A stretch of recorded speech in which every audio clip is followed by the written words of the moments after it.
Now, this is the original location for training. This is in Pascagoula, Mississippi. We share this building with our other company, TechWeld, which is a mechanical testing lab.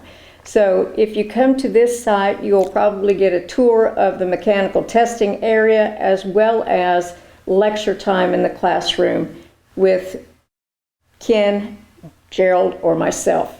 Now, this facility can hold more people, but right now we're limiting it to 25 students. We're trying to get our number of students down, one for COVID, two for giving more people a little more room and chance to ask questions if they feel intimidated by a large group.